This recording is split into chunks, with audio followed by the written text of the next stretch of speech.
రెట్లు ఘనత దేవుడు మనకి ఇవ్వబోతున్నాడు. ఆయన శ్రేష్టమైన స్వాస్యము దేవుడు ఇవ్వబోతున్నాడు. ఎవరికి? అవమానమును భరించిన వారికి. మన అవమానమును భరించకుండా, మన అవమానం ప్రభు పాదాలు ఎదుట పెట్టకుండా, మనమే టిట్ ఫర్ టాట్ ఆడికి ఇస్తాను చూడు, I will teach him a lesson. మరలా మన ముందు కళ్ళు ఎత్తకుండా ఇస్తాను చూడు అంటే, ఇంగ్లీష్లో ఒక మాట ఉంటుంది, రివెంజ్ బిగేట్స్ కౌంటర్ రివెంజ్.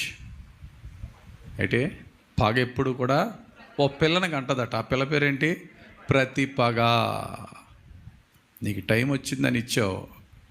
ఇంగ్లీష్లో ఇంకో సామెత ఉంటుంది, every dog will have its own time అట. ఏంటి? ప్రతి కుక్కకి కూడా సమయం అవుతుంది, నీకు నాకు సమయం రావడం ఏంటి? ఆడెంత అన్నాం, ఆడు కుక్కే. ఆ కుక్కకు సమయం అంత పిచ్చి కుక్కలా కరిచేస్తాడు అప్పుడు నిన్నాడు. అందుకనే మంద కాదు అది, లోక సామెత అది. Revenge begets counter revenge, but love can bury the revenge. ఇది మంద. అంటే revenge begets counter revenge, but love can bury the revenge. అంటే పగ ప్రతి పగనే కంటది, కానీ ప్రేమ పగని సమాజేస్తుంది. ఇంక లేగదది. ఇంకా if you retaliate with love, ప్రేమతో నువ్వు రిటాలియేట్ చేయి, it will bury the revenge.